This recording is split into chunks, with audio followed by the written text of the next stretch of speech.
Hey guys and gals, how we doing? It's me, Joe Salyers, back here for the Music Factory Studios. Let me adjust my microphone. There we go. Okay, I have a lot of friends who are moving from Mac to PC just because of the faster upgrade ability of hardware.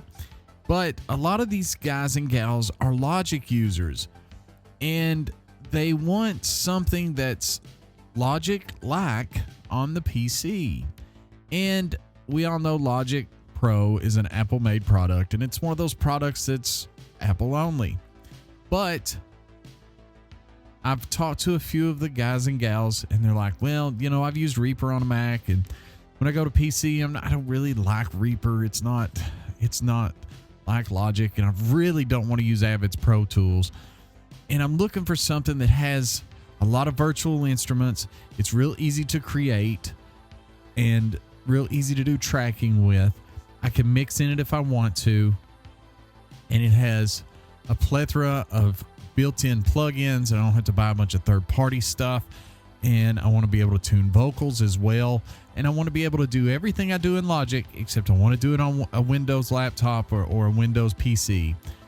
And there's not a lot of options out there. Sure, there's cross-platform DAWs, and they're all good. I'm not saying that they're not good.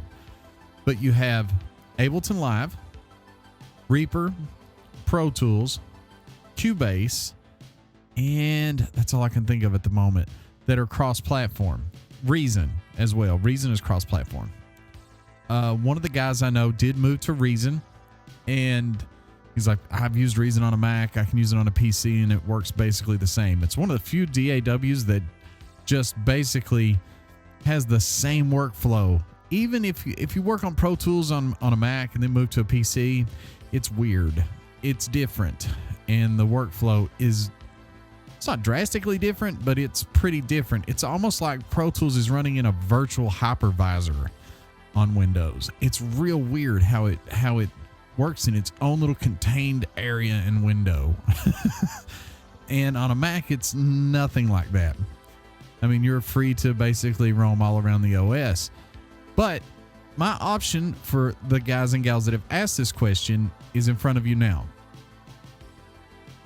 It's a PC-only DAW known as Mixcraft. Mixcraft is the closest to Logic you're going to find in the PC world. Granted, it has some things I would love to see Logic have, and it's missing some of the things that Logic has as well. So it is a give or take, but you're really gaining a lot, and the familiarity of the way things work inside of Mixcraft compared to Logic are kind of shockingly close. Now, a lot of people have compared Mixcraft to GarageBand, and that's not really a good comparison because GarageBand is basically a very, very cut down version of Logic. Sure, the interface may look alike, but there are a lot of issues inside of GarageBand that just aren't available to you that are available in Logic Pro. Sort of things like multi-channel instruments, as well as a proper console or mixer, things of that nature. But let's look at Mixcraft 9. It's from a company called Acoustica. It's not the same Acoustica that makes the Convolution VST audio unit plugins. I think this company is maybe a year or two older than that Acoustica. It's also spelled different. It's spelled Acoustica. And let's have a look at their newest version of Mixcraft, Mixcraft 9. And here's the best part. It's actually a little cheaper than what Logic Pro was on the Mac. Logic Pro is $199. Now, granted, we've gotten updates for Logic Pro since 2012. Logic Pro X came out in 2012. It is now 2020, so we've had nearly... Was it 2012? Yeah, I'm pretty sure it was, because I was running an OS X Mountain Lion when that came out. I'm pretty sure I was. I had a 2012 iMac, and it was new at the time. It may be 2013, but it's been out a hot minute. Let's put it that way. Okay, let's have a look at Mixcraft 9's webpage here for just a few minutes. This DAW, it's nice and colorful.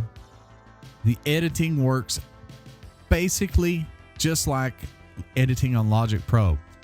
The cut, copy, split at the playhead, things of that nature, things you're used to, work exactly the same inside of Mixcraft. Mixcraft 9 is far and away the best version I've seen. I've used this DAW back in, I went and bought a PC and I worked in Nashville for a while with a Pro Tools system that I drug around to Christian artist houses for a while. And when I came back home to work back in my studio, I bought a couple PCs and built one as well. And really couldn't do much with them. Had to have Macs, you know. So I bought Mixcraft on like version 4, something like that, and just to try it because it was only like $60 or something back then. $79, I think, something like that. It was ultra cheap. I was like, okay, I'll try it. So now we're on version 9. And there's a lot more features than what I even remember. The last version I really had used was Mixcraft, I think 6. I checked it out because I kept getting free, or not free upgrades, but very, very cheap upgrades, like $29 to upgrade to the next version. So I did that and kept one PC up just to have something to make music on, because some of the virtual instruments, it's worth the upgrade price just to have those. Even if they're on a PC, you can always plug that into your audio, the output of that into your audio interface and go into a Mac. And they have probably one of the best CS80 plugins called an ME80 in the DAW, which I think is still available. And I think there's a newer version. But Mixcraft it has a dark interface, which is very important to some people. And there's 2 versions basically. There's Basic Mixcraft Recording Studio, and then there's Pro Studio. The difference is basically you get more plugins and I think Melodyne now. And there's a huge loop library. I will say this, I do believe the loop library inside of Mixcraft is superior to that inside of Logic. That's one of the things that is superior, because you have full songs to work with of loops. So you could really get creative with instruments that actually work together and then layer on top of those and build new things if you're into that type of sampling style production. So that's one awesome thing, and it's included in both the regular version and the Pro version. There's no track limits in the regular version. The only difference is the amount of plugins that you get. So, and there's a live performance, kind of like the way Ableton Live lets you chop up into blocks. I'm not real familiar with the way Ableton does it. I also know that Bitwig does it as well, which is another one of those cross-platform DAWs. And you can basically do live performance in the performance panel. I've never really used this, but you can do it in loop-based compositions. And it says they rival the best DAWs on the market. Trigger audio, MIDI loops, use a MIDI controller or your keyboard or whatever you want to use for live performance. The MIDI editing in this DAW is really great as well.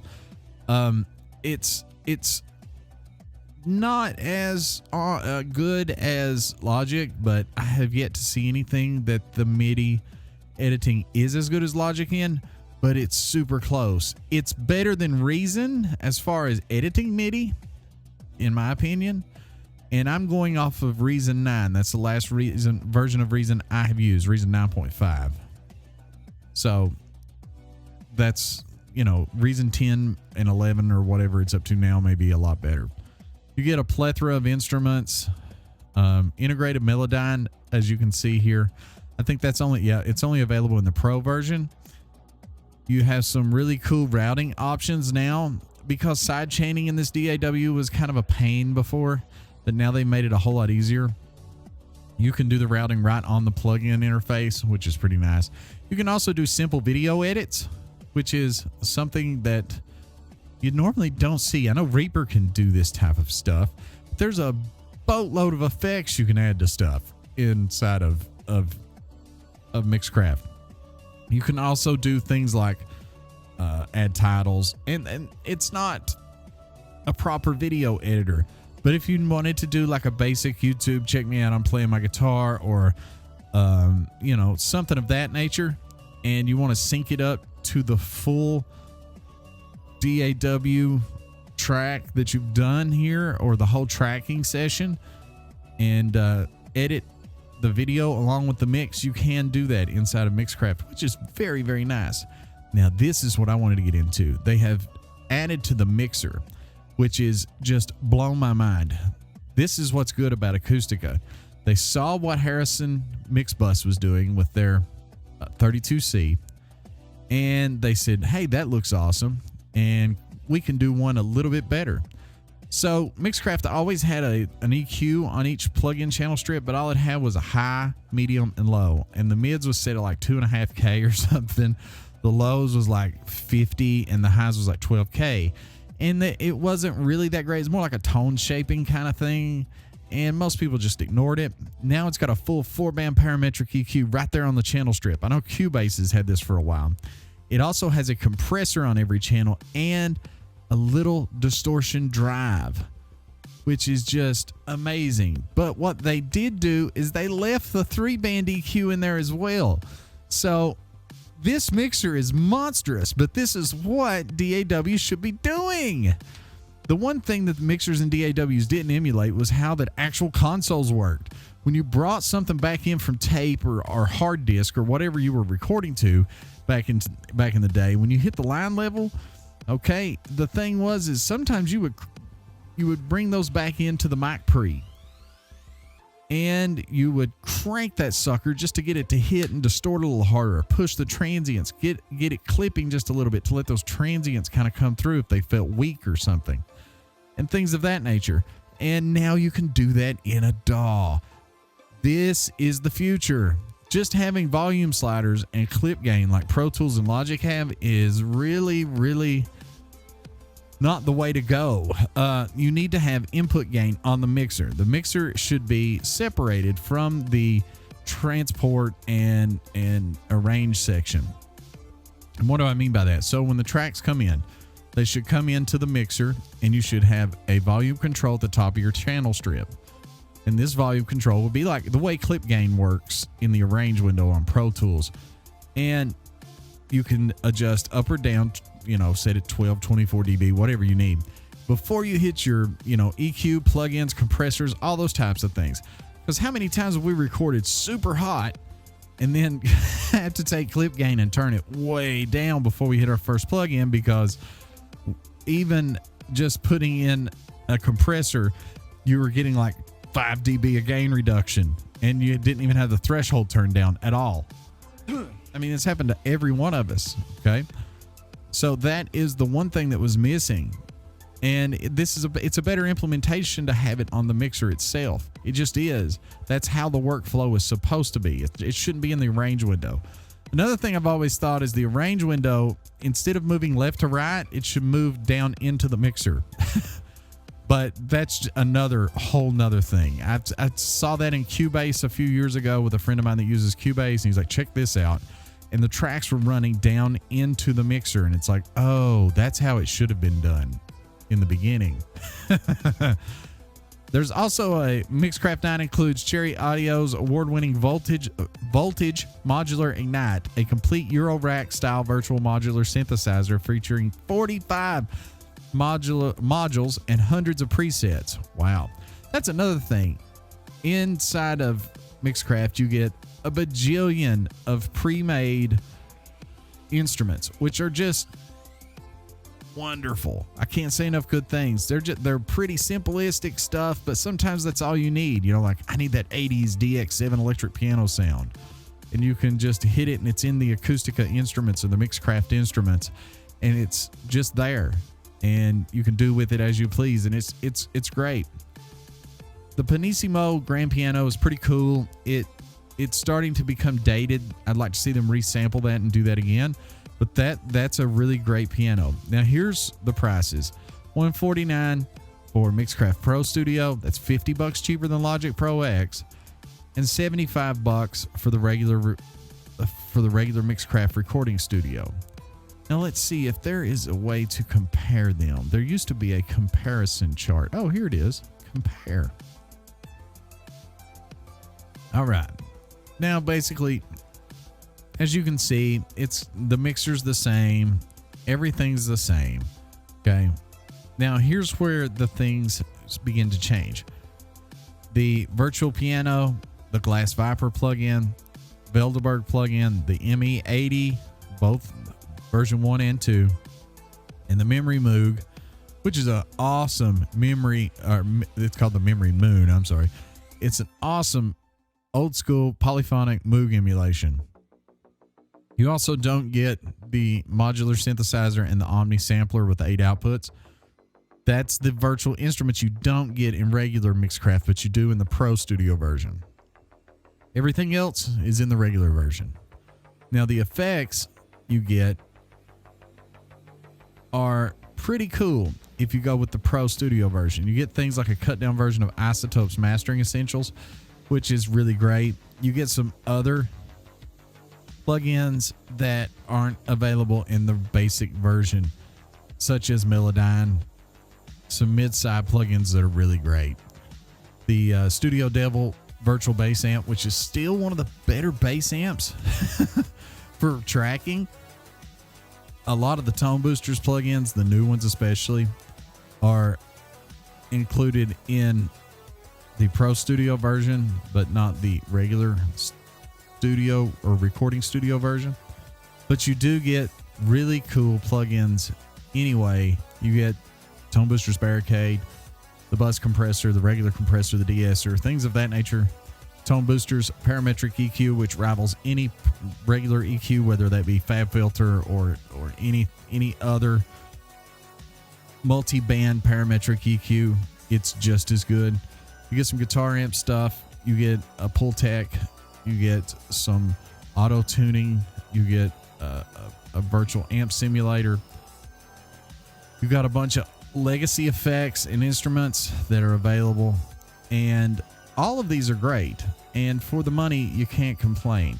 So let's jump over to Windows and get out of this Mac here, and let's check out Mixcraft.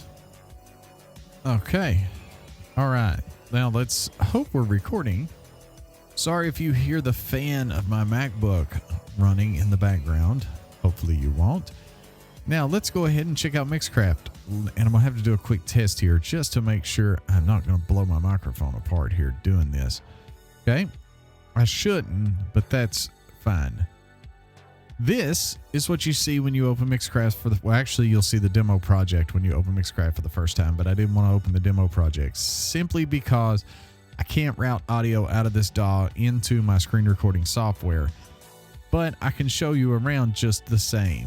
Now, one cool feature about Mixcraft is you can undock the mixer. So if you've got two screens, a separate, monitor, you can actually have the mixer on that screen and have your tracking window on another, kind of like the way you work inside of Reason with tabs. So it's really cool. And here's the mixer we were talking about, by the way. And you say, well, that's okay, but it'd be cool if I could rearrange it. Guess what? You can. See this little wheel here? If you click here, you can adjust and put these anywhere you want them to be. So I thought having the gain and then drive, compressor, parametric EQ, then my plugin effects, then the tone shaping 3-band EQ you see here, have my sends below that. Whenever I have an aux send, it will show up here right below the EQ. My inputs are right here where I can choose which input I want to use. It's not going to let me do that while I've got this little window open here, but you got your track buttons. It also has an oscilloscope and a frequency view, which is really cool, and a volume and pan, and then the output. So I'm going to make this my default and hit OK. All right.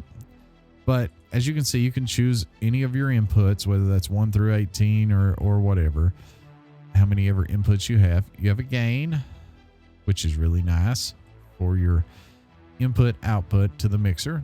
You have the drive circuit.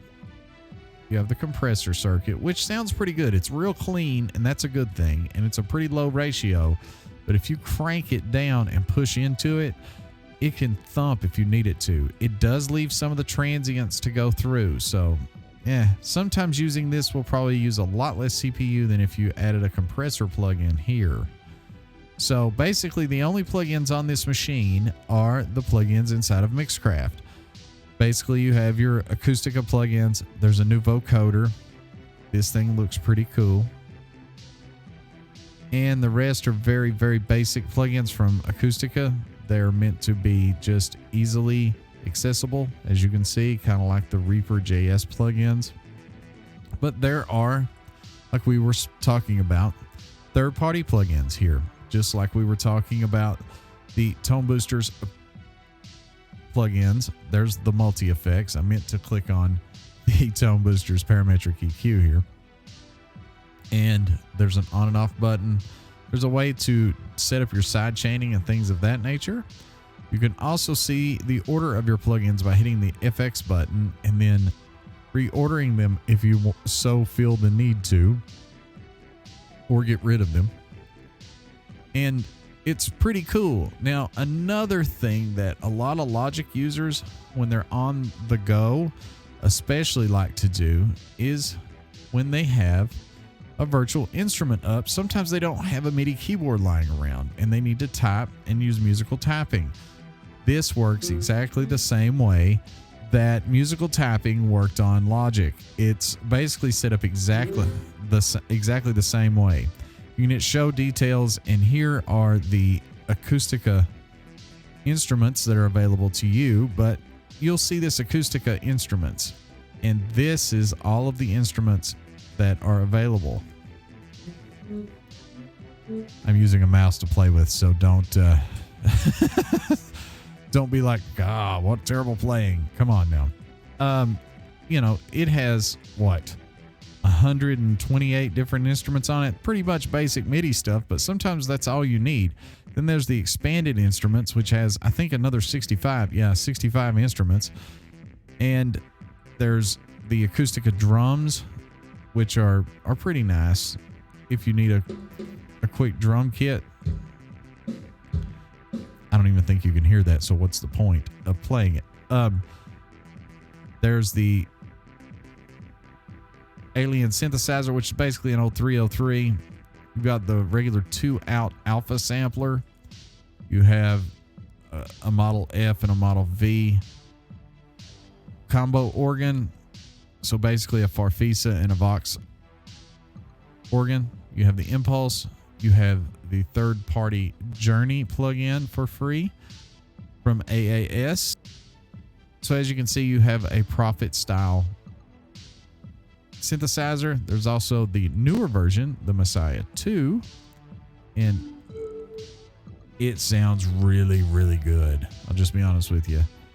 You've got a mini Moog that is available to you, and some of these plugins have older interfaces, but hey, some of that stuff in Logic, man, is from Logic 5. The interfaces are terrible. I got the Omni sampler here, which is nice. Renegade and the VB3 organ, and it comes with a plethora of presets. I mean, the presets are just insane how many there are. Also, it was showing you the loops. The loop library is huge. Over here you can search through loops, samples, sound effects. You can do it by date, instrument key, song kit. There's everything from drums to, club step type stuff, to country, to dubstep, to film score, to glitch, hip hop, industrial, Latin funk. I mean, anything you can think of. New metal. I mean, who would even use that? New disco. Wonder what that is. Sludge metal. I mean, it's got everything from literally from A to Z. From ambient to zombie rock. I mean, it has it all. And that's just some of the things that are available inside of Mixcraft. And it's a really powerful DAW. The arrange window works the same as anywhere else. You also have the preferences where you can set up your sound devices and your plugins and your control surfaces and your MIDI keyboards, and set recording to do a FLAC recording, uncompressed wave. You can do compressed for some reason if you'd want to do that. I have no idea why. You can do takes or overdubs or complete replacements on overdubbing. You can change the pictures on the tracks so you can have a visual representation of what you're looking at. And I can't say enough good things about Mixcraft 9. It is a great replacement for anybody moving from Mac OS and Logic Pro X to the PC because of hardware. And if you're looking for a great replacement, it is wonderful. These oscilloscopes and frequency analyzers are great to have on every channel. That's just whoever thought of that was just kudos to them at Acoustica Mixcraft. Can't say enough good things about it. It's a great DAW. If you're looking for Mixcraft, go over and check out their website. It's acoustica.com. ACOUSTICA,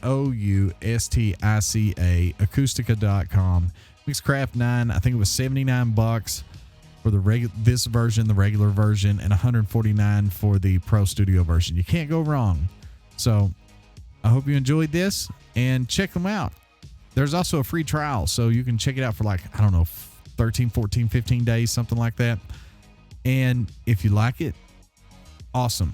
Also, one other thing I want to say here real quick. I want to point this out before I go anywhere else. On the sound devices, it has this thing called Core Audio Wave RT. We all like how the Mac has Core Audio, and it's just easy to use and it's super low latency. Now, I've got it set to ASIO right at the moment, but you can move it to Core Audio Wave RT, get super low latency, and it perform and act the same way that Core Audio does on a Mac. And that's just, perfect. All right, guys and gals, I hope you enjoyed this. Check out Acoustica. Check out Mixcraft 9. Hit the subscribe button if you'd like to see more. Give it a thumbs up if you enjoyed the video. We'll see you next time. Have a great day, y'all.